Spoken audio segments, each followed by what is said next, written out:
Hello, it's Coy and welcome to the Eclectic Cottage. And welcome back to Christmas in July, Latin style. We're going to continue working on our journal. It's starting to fill up, plump up, starting to feel like mine, and I'm looking forward to continuing to work on it throughout the course of the month. And today, in this video, I want to work on some pockets. I'm going to put them in each of the 3 signatures. I actually have made enough for 5 signatures, or pulled aside 5. I want to, this is from, I bet, she's got a kit in her Etsy shop for cigar box tops. And I think that nothing says Latin more than cigar box tops. And I know we've looked through these before. So, they're the perfect size for making pockets. And I was on the phone with my mother earlier, and while I was doing that, I was cutting these out. And then just on autopilot, I started grunging them up a little bit because it's what I do. This journal, so far, we haven't done, in either of the Mexican journals, we haven't done a whole lot of grunge, and I don't really intend to. But let me just tell you, you know, a lot of times to take the newness off of something, I will, you just take my piece of paper and crumble it up. Not quite the mommy-gami or anything, but just crumble it up. And then, you know, I took the edges and crumpled them up, and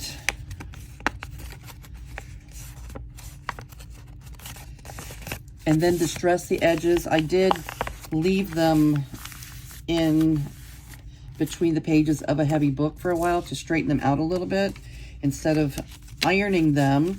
And I think that by the time we back them, because they are just a single piece of paper at this point, I think that by the time we put them down on the backer, that they're going to straighten out even a little bit more. I don't plan on getting too grungy with this journal, but as you can see, you know, I have done some distressing. Okay, so I want to pick out 2 for each signature. So all I need right now is 6. And I want to pick 6 that I like the most. I really like that one. I'm going to put the ones that I really like the most over here, and the others to choose from in this second pile. So that's 1. I really like that one, although it did get pretty grungy. This one's cute. 3. What about this suave debonair guy? I don't know. All right. He looks pretty Latin. These gals. I don't know. Let's think about that one. This little bird, I like it a lot, a lot, a lot. This one's pretty much a given. So 1, 2, 3, 4, 3, 4, 5, 6. So that's 6 right there. Let's see if there's, okay. And then if I do to put the other 2 signatures in, I will make my selection out of these to put in the other signatures. All right, so I don't need anything special to back those with because they're pockets and not journal cards. So let me maybe find some old book page, and it doesn't even have to be Spanish because it's not going to show. Let's see.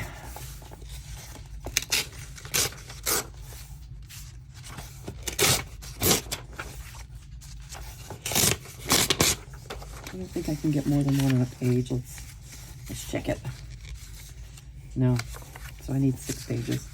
1, 2, 3, 4, 5,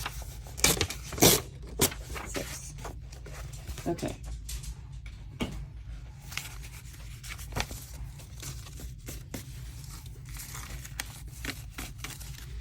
I'm really not putting anything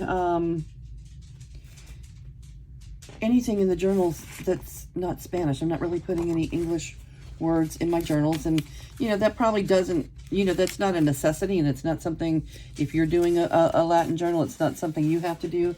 It's just a little journey that I'm on with these two, with the Fiesta journal and with this Christmas in July journal. It just happens to be the way that I'm doing mine. So I wrote down the Mamigami. I kept forgetting what it was called. You know what Mamigami is? When you crinkle up the paper and you rub the oil into the page and you just keep crinkling it until it becomes very fibrous, almost like a piece of cloth. I think it's maybe an Asian technique. And this is not, you know, this distressing is not that, which maybe we, you know, maybe when we do a different kind of journal, we can practice Mamigami together.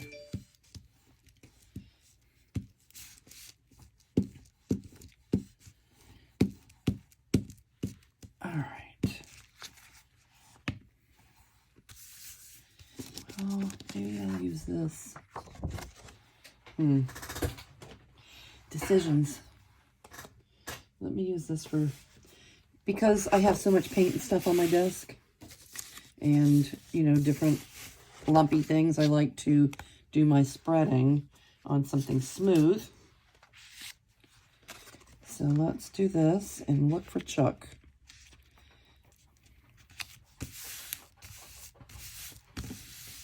Here it is. Right where you belong. Here you go, Chuck. All right, so I'm thinking that once we smooth things out with Chuck, that I won't have to iron these. And we'll still get that not so brand spanking new look because we have done the distressing. Yeah, like that.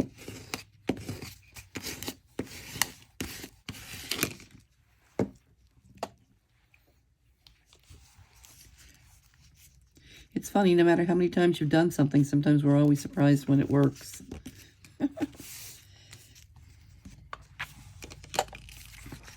There's that wonder, that little window of wonder on, you know, on how it's going to come out. Let's see. Where is a ruler?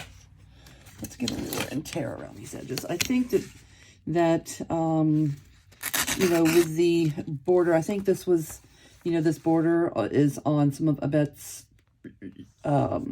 ledger page. So I want to keep the green, you know, the colored border on there.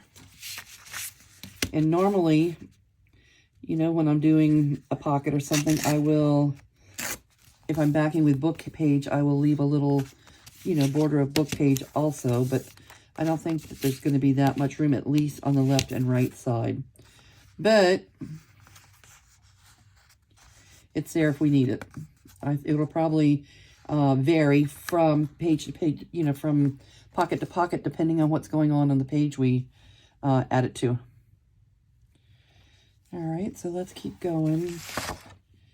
On book page, glue book page.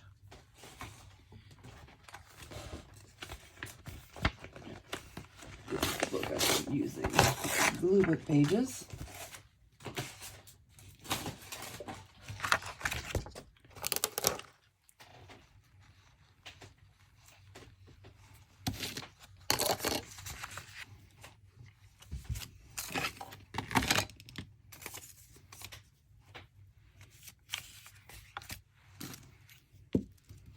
All right, so how is your crafting going?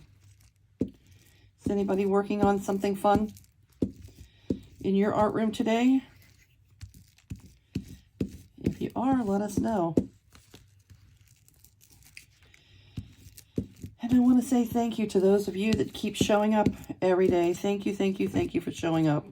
And thank you especially to those that, you know, take their time to, you know, to hit the like button and to leave a comment. Those things mean so much when you're first starting out. That means so much to have, you know, a little interaction and see response from, you know, people that are watching your videos.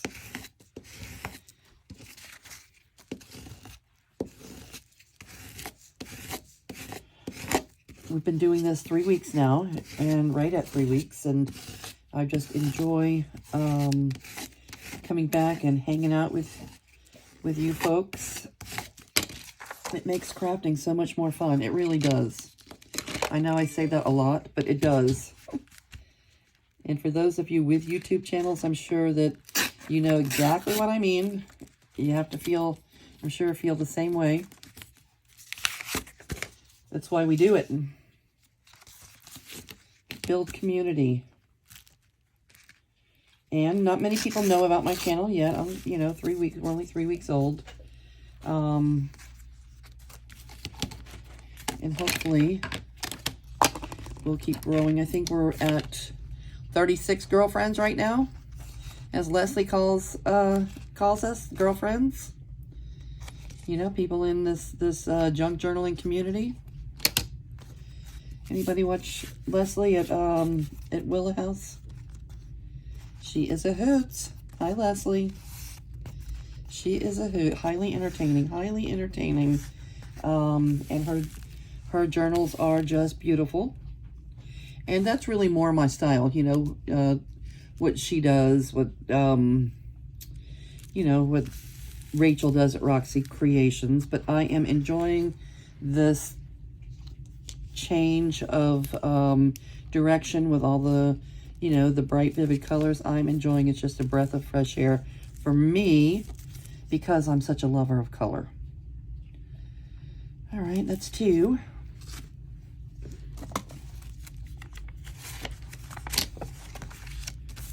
I'm gonna do 6 of them.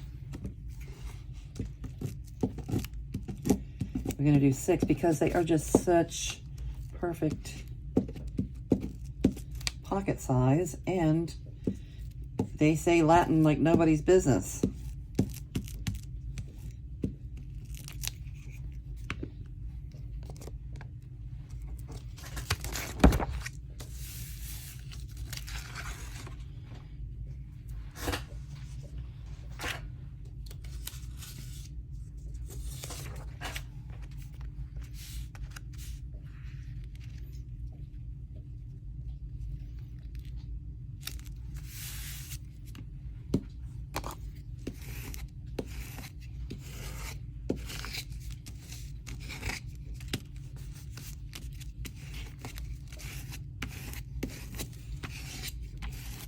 Yeah, Chuck just smooths things right out. You can use a bone folder or the back of your scissors or whatever you want to, you know, to flatten out your page after you put the glue on there. But I like to use $1 Chuck. These, I don't know, I assume that they're still available. I got this a while back at the Dollar Tree, when it was still the Dollar Tree, not the $1.25 tree. I hate that it's $1.25. Doesn't, you know, there's just something not right about the Dollar Tree being $1.25.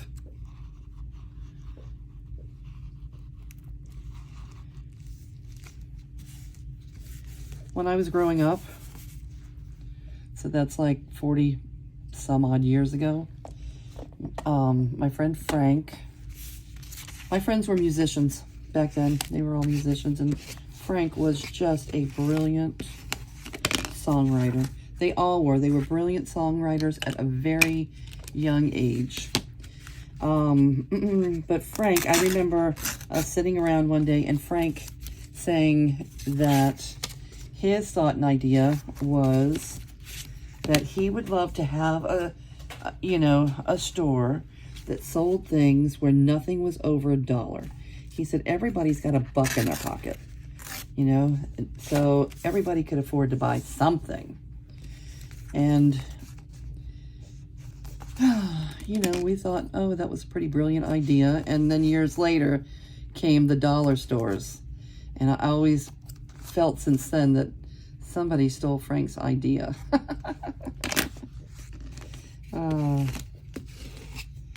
Frank was a wordsmith.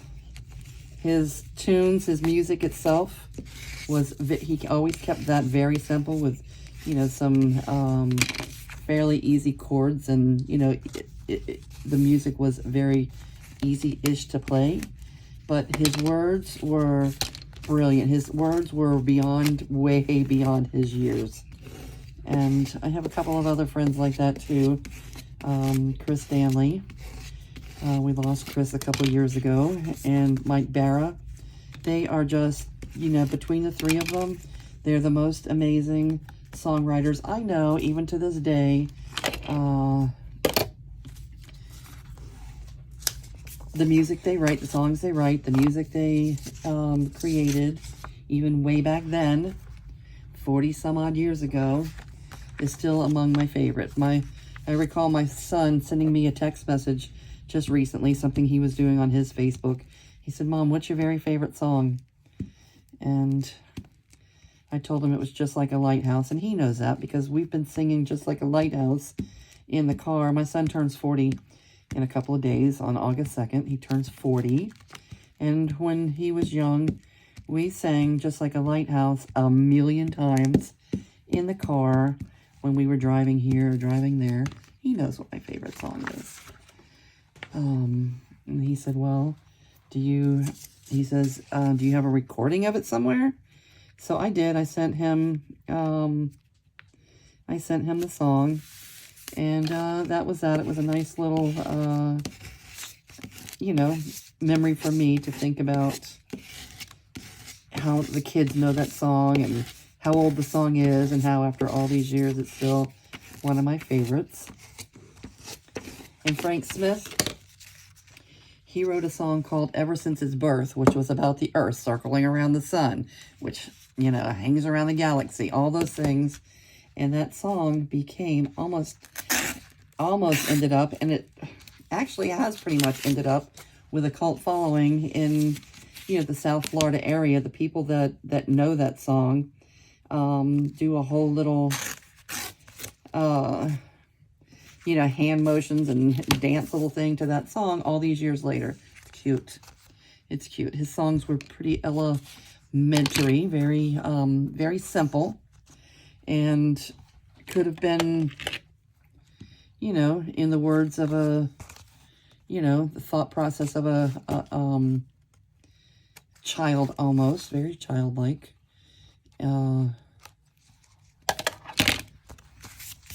But brilliant. The wording, the being able to put together thoughts and ideas. That's not something just everybody can do. And the only person that's left, Frank, you know, we lost Frank several years ago. And Chris, we lost about 2 years ago. And the only one of the three left is Michael Barra. And you can look him up on YouTube too. And he is just another one of the most brilliant songwriters I know. And he is the person, he doesn't call it Just Like a Lighthouse. That's what I call it. He calls it something else. But he actually wrote that song all those years ago. And it's still one of my favorites. And then Jamin, God love him, Jamin. And Jamin, Chris, and Ray. When we were young, we were just kids. I was younger than any of them.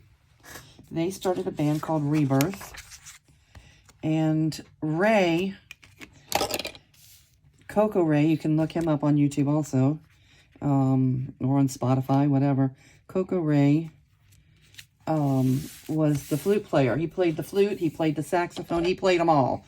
You name it, Ray played it, as far as, you know, woodwind or, you know, those kind of instruments go. But now, Ray, when he plays his gigs. He still plays music. He plays music full time all these years later, 40-something years later. That's still who he is and what he does. And he plays every instrument. You go and you hear a 5-piece band with Ray in it, he's going to play the tenor sax. He's going to play the alto sax. He's going to play the flute. He may play the clarinet. He's going to play the guitar. He plays it all. He plays all of the instruments. And he just keeps going like the ever-ready bunny. He's amazing. It's amazing. He is the only person I know. If you listen to Ray and you look him up, he is the only person I know that plays 2 saxophones at one time. He will play both of them beautifully simultaneously. It's amazing. It's amazing. I have very creative friends back then who are still creating away all these years later. I love them. And Jamin was the singer in the group. His voice was the voice of Rebirth. And Jamin also, he is he builds guitars. He builds some of the most beautiful guitars for people all over the world. And that's what he does full time. If you look for Jamin, you're going to find him out there in his workshop building some of the most amazing guitars that anybody could ask for. And the sound, the way they sound when you hear them played is just, it's music to your ears. It's amazing. So that's Jamin. And he plays all of their, he plays very well. He plays the guitar. And he used to play the mandolin, his mandolin that his grandfather gave him all those years ago.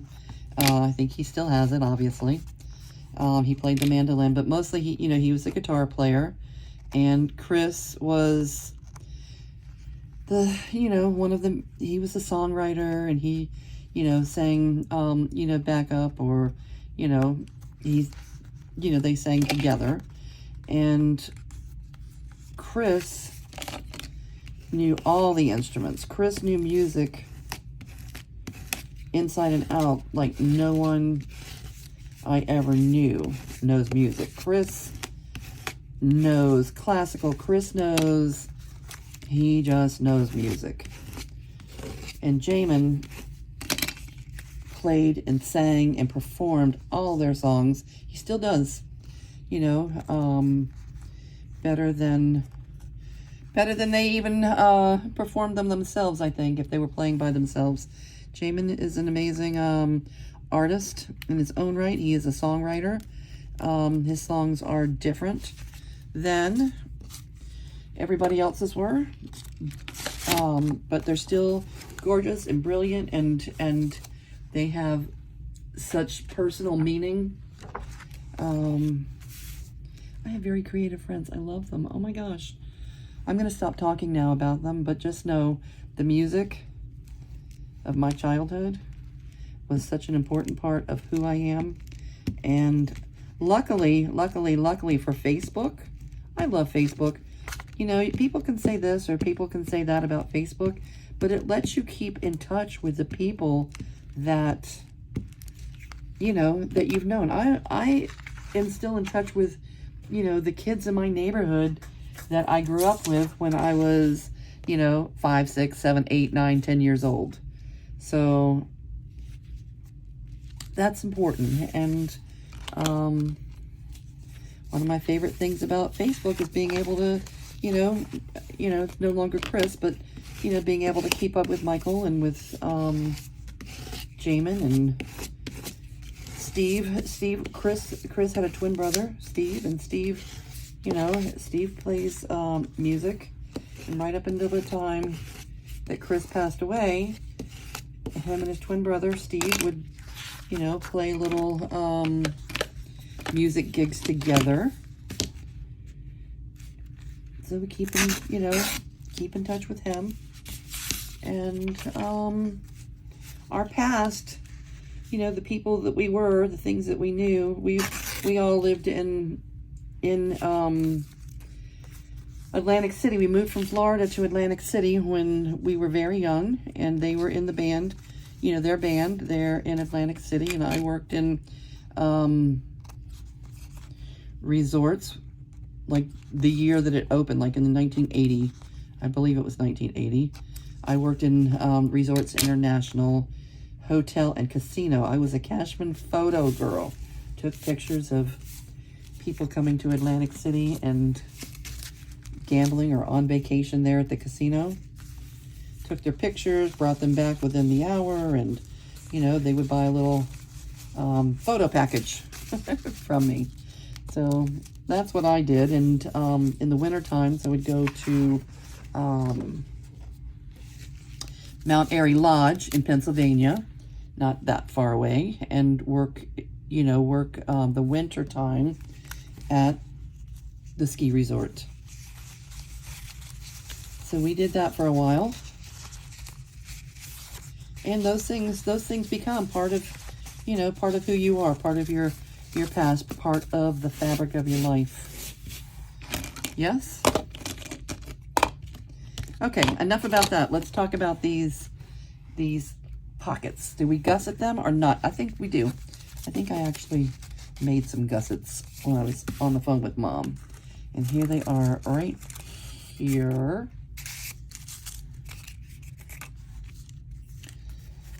Little gussets. Let me make sure they're the right size. What was I thinking? They're a little short, but that's okay. That's a little, well, is that okay? I guess it's okay. Is that okay?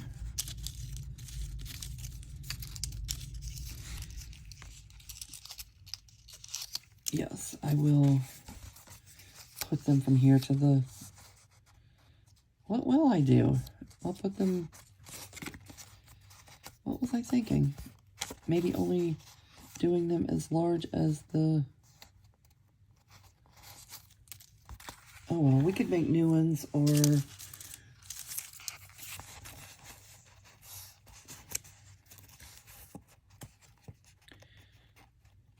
we can't just not glue there. No, I'm making new ones. We'll use these for something else. I don't know what, but did I make these for something else? I thought I made them for this. All right, let's use this. Let's use this leftover book page to make our gussets.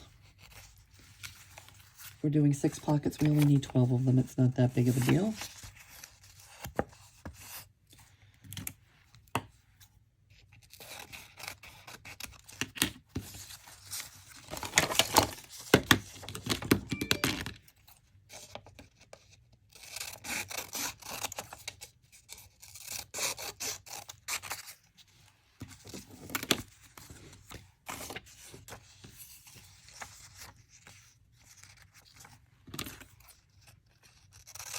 Yeah, if it was only a smidgen that they were off, that'd be one thing, but I think that was just too far off. All right, so 3, 4, 5, 6.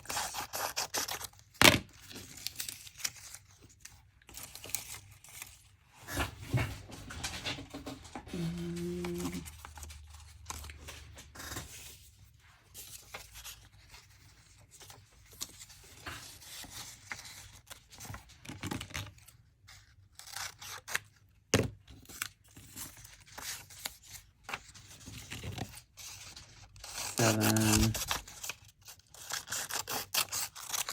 8, 9.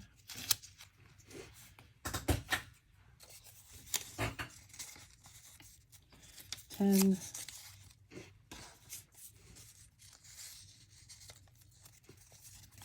7. One more.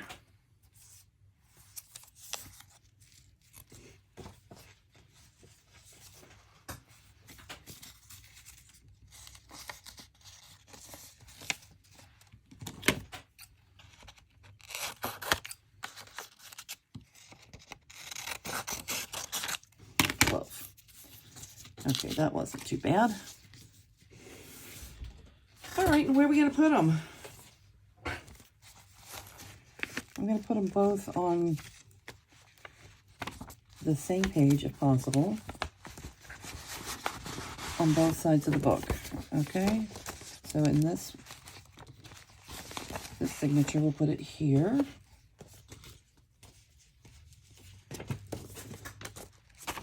This signature, let's see if we have something empty. How about there? Yep, empty on both sides. So we'll put the second one there.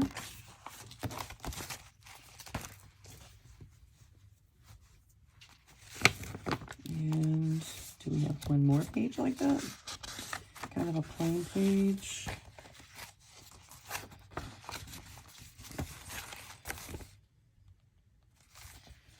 How about that? Or here. Let's put it on the inside of this one. Okay.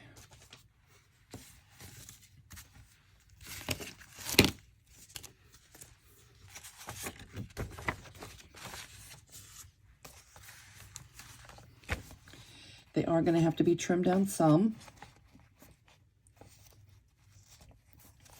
depending on the page that we put them on.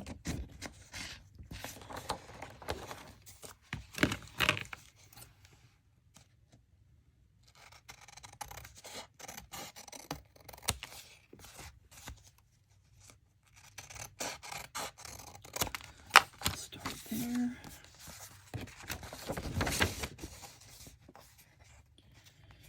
And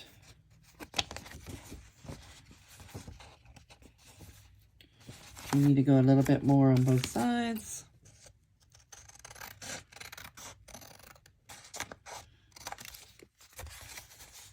We may end up having to get rid of most of the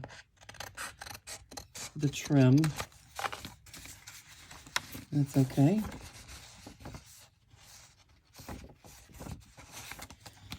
Matter of fact, let's just trim this right to the edge.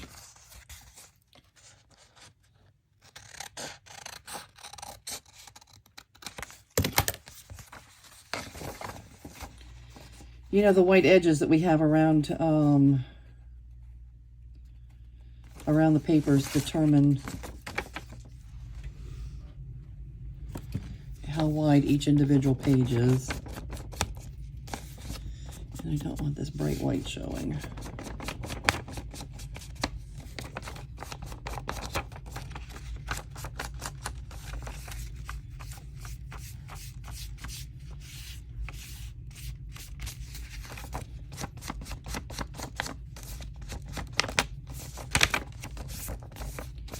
All right, we can finish distressing this page later.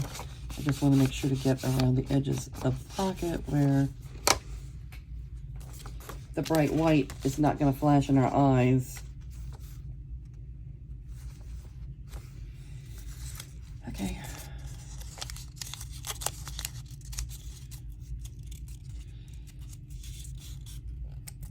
All right, so let me go ahead and let me glue the first one on, then I'm going to go ahead and pause the video and get all of these glued to the pages, and I will be back so that we don't make this video any longer than we have to.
right, there's the first one. Let me go ahead and do the other 5, and I will be right back, and we'll work on things a little further. Okay, and I'm back, and this is what the pockets are looking like. I'm really happy with them. I bet, thank you for the beautiful papers that you offer to us. They'll be in, you know, I have them both on the same page, but they'll be in separate parts of the signature. And let's do this one. I saved this one for us to do together. And that will give us 6 spots for tucking in journaling cards and maybe Christmas cards or Christmas notes, stationery about different things that are going on in December. I'm really looking forward to having a journal ready to just actually journal my December end when December rolls around. All right, I'm glad this already has, I think I'm liking, you know, I wanted to figure out if I liked or not doing some of the trims early on in the process instead of waiting until all the pockets were already in and then trying to add, you know, I would have to add trim over the top of this pocket and, you know, all of that if I wanted to put one on here. So I think that it's something that I may continue doing when I have new journal is to add at least some of the trim, you know, enough to get us started. And then, you know, throughout the course of creating the journal, we'll let the rest just come organically, you know, however it happens to work itself out. And at the end, we can, you know, we can do some more embellishing and such at the end. All right, it only took a couple days to figure that out. All right, so tomorrow, today's July 5th. Tomorrow is my birthday. I am making this video ahead of time so that you'll have something to watch while I'm away. I may have time to do a video tomorrow, but the kids will be here tomorrow late in the evening and all day on Friday. And then they will have to leave on Saturday because my daughter is holding a meeting at her house that she cannot cancel. All right, so here's our 6 brand new pockets, and I'm pretty pleased with them. Let me get this one on a little bit better.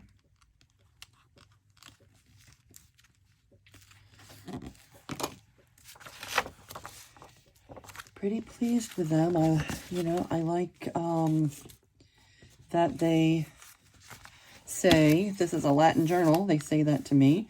And who knows, maybe we will glitz them up a little bit between now and December 25th with a little glitter or sparkle or Christmassy something to Christmas them up just a bit.